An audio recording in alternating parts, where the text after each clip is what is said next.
fiancé is presumed dead, I'm not so convinced. My life has been a hot mess recently. Even that is an understatement. I don't even know where to begin, so I'm gonna start with the worst day of my life. Jeremy and I had been engaged for nearly 3 years, saving for the perfect wedding. He truly was the love of my life. I never connected with someone on a spiritual level as I did with him. It was so perfect until my worst nightmare became a reality. We had just put the deposit on our new ranch home in rural Alaska, where we would raise horses together, as it's both of our passions. We met 5 years ago prior at a stable where we both are keeping our horses in Orange Country, America. The wedding was in 2 weeks. Everything was paid for and we were ecstatic. I asked Jeremy to pick up the programs while I got ready for the bachelor party that weekend. I asked Jeremy to go pick up the programmers. God, I asked him to go. That's probably why I have such immense guilt typing this now. He said, "Let's just go together when you're ready."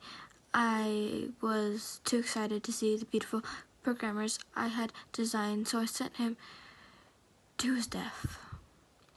On the way to the programmers, Jeremy was in a horrible accident. At least that's what everyone is telling me. That he's dead and beyond recognizable in the vehicle on Pioneer Van. Why won't they let me see him? All I want is closure. I keep telling myself that he's dead, but something doesn't feel right. As I said before, our spiritual connection was intense. And as I sit here typing this, I can feel Jeremy here. Anyways, instead of a wedding, we held a funeral. Instead of a beautiful program proclaim our union, I was burying my fiancé. Not really, though. No body in the casket, no trace of Jeremy, just an old set of clothes I gave the funeral director to lay in place of his body. This all felt so wrong typing. Anyways, needless to say, I've been reclusive for days now. I haven't spoken to my friends, and I haven't spoken to my mother, and most importantly, I haven't spoken Germany. However, something more spectacular have happened. I woke early last Tuesday morning to a restless scratching at my door. Relentless. It kept on going and going. Even now. And then a howl following it behind. A howl that sounds all too much like my name. I must be crazy, I tell myself. The wild animal trying to get in your house isn't trying to say your name. But I guess I was too declare to care. I peered through the window and the scratching seared. I was met with two most familiar eyes I had ever seen peering through the window at me. Human eyes.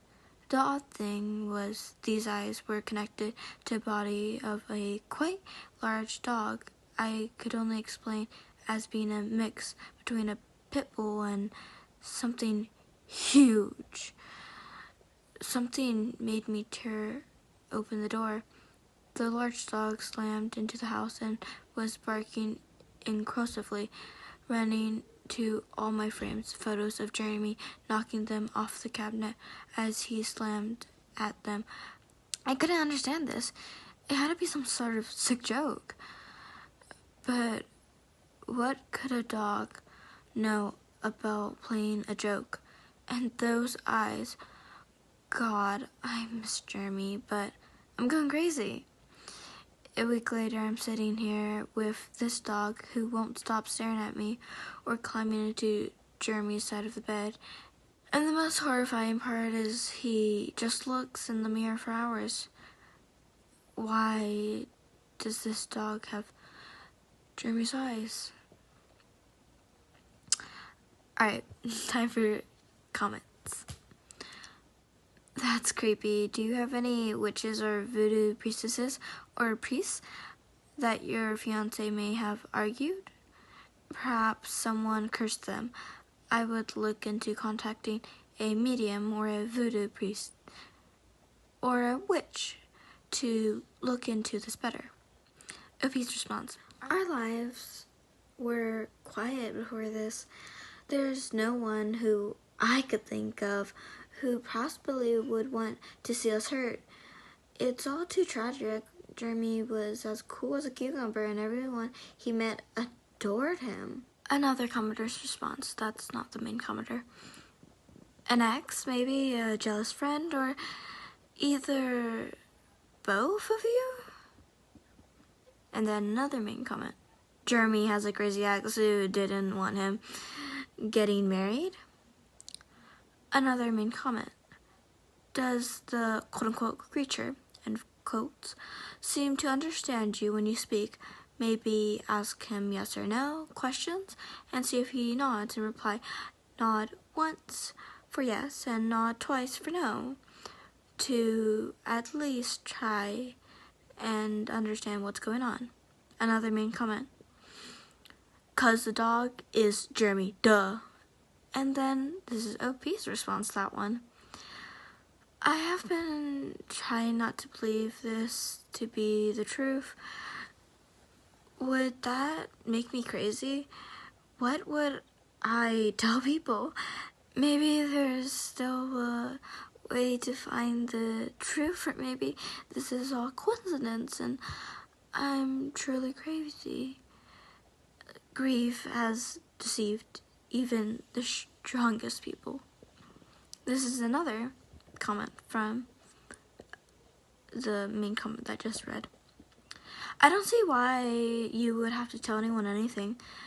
Try to get as many answers as you can from the dog first, perhaps a series of yes/no questions that can be answered with a head nod. And then this is another comment, but it was for the main comment. Damn, Jeremy reincarnated fast as fuck. And this is another main comment. What did the authorities say about his accident? OP's response. I've been told that the accident was so bad that there was simply no body to recover. Everything was shattered, and I couldn't depend on the police for answers. The man at the station laughed at my face when I asked to see what was left of him. I could only assume they got rid of him with the vehicle. This is a response for OP. It's weird that you didn't get a body back. Jeremy's. If he was dead, and another body if he wasn't. If he was unrecognizable, they could have modified a body with a similar color, size, and build artificially. They could have said that there was a fire and could have provided a badly burnt body. No one could have identified one without education and testing. Try to fabricate communication, maybe with a Ouija board, but big enough for him to touch letters with paws. That's the most important thing now. Also, assume that he escaped from somewhere and they're looking for him. Quietly and submissively make yourself ready to leave town at any moment's notice and go into hiding. Get all the cash you can. Buy a burner phone with cash. And I'm actually not sure what else. Don't search for potential places to hide on your computer, obviously. Good luck and sorry for your loss. This is another main comment.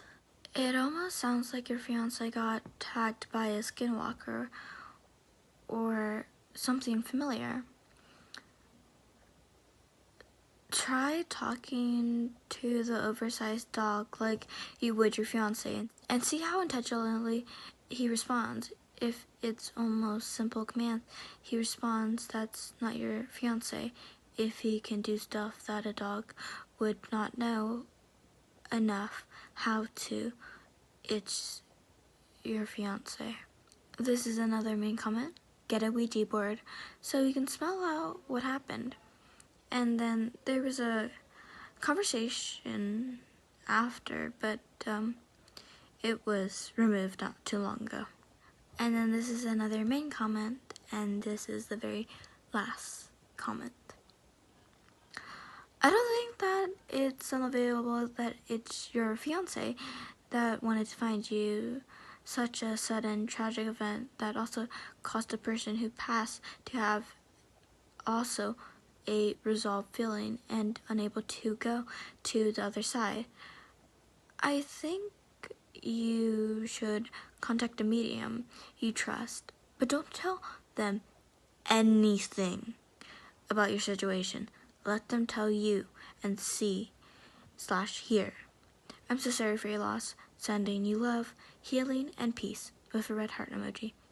This is a comment from the same commenter on the commenter's response, and it's also the very last comment. So, yeah.